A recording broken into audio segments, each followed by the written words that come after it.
অনেকেই জানতে চেয়েছেন অসৎ নারী চেনার উপায় বা অসৎ নারী কিভাবে চিনব। তাই আজকের ভিডিওটা তাদের জন্য হতে চলেছে। ভিডিওটা শেষ পর্যন্ত দেখে যাবেন। সুন্দরভাবে শুরু করলেও সব সম্পর্ক সুন্দর থাকে না। একসঙ্গে একাধিক পুরুষের সঙ্গে ভাব রাখতে পছন্দ করেন এমন নারীর সংখ্যা দিন দিন বেড়েই চলেছে। আর তাই বিশ্বস্ত জীবনসঙ্গিনী খোঁজ হয়ে পড়ছে কঠিন।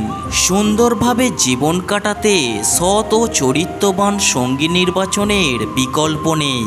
কিন্তু কিভাবে বুঝবেন আপনার ভালোবাসার নারীটি সৎ কিনা? চলুন জেনে নিই অসৎ নারী চেনার উপায়। কথাই বলে লজ্জাই নারীর ভূষণ।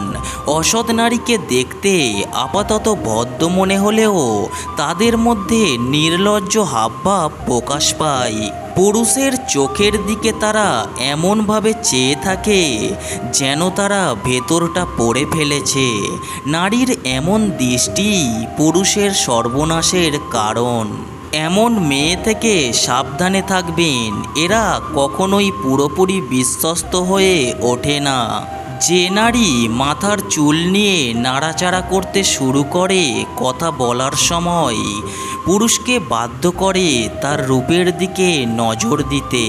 ইচ্ছে করেই ইঙ্গিতবাহী পোশাক পরে যেন সহজেই আকৃষ্ট করতে পারে, এইসব নারীদের থেকে সাবধান।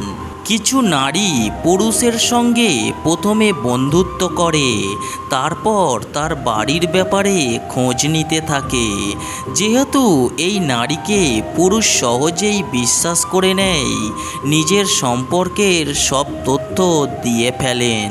পুরুষকে ফাঁদে ফেলতে ওস্তাদ এমন নারী।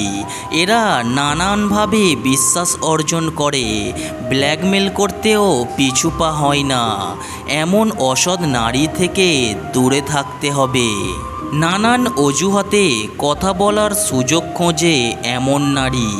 এড়িয়ে গেলে বাড়ি পর্যন্ত চলে আসে। পরিবারের অন্যদের কাছেও বিশ্বাসযোগ্য হওয়ার অভিনয় করে। এমন নারী থেকে সাবধান। বারবার দেখা করার সুযোগ খোঁজে, সেই দেখা হওয়া কিন্তু একান্তে, অন্য কাউকে ডাকে না তখন। মদ্যপানে আসক্ত নারী থেকে দূরে থাকুন, কারণ নেশা সততাকে বিনষ্ট করার কারণ হতে পারে। অসৎ নারী নানা উছিলায় ব্যক্তিগত বিষয় নিয়ে আসে আলোচনার মধ্যে। পুরুষকে উত্তেজিত করার চেষ্টা করে। সেই উত্তেজনার বশে পুরুষ যদি মাত্রাতিরিক্ত কিছু করেও ফেলে, বিপদ কিন্তু পুরুষেরই। পরবর্তীতে তা নিয়ে ব্ল্যাকমেল করে। এই লক্ষণগুলি কোনো নারীর মধ্যে যদি পেয়ে থাকেন, তাহলে বুঝে নেবেন সেই নারী অসৎ নারী। আর ভিডিওটা কেমন লাগলো অবশ্যই লাইক কমেন্ট করে যাবেন। আর এই চ্যানেলে নতুন এসে থাকলে চ্যানেলটিকে সাবস্ক্রাইব করে পাশে থাকবেন আরও এই রকম নতুন নতুন ভিডিও পাওয়ার জন্য।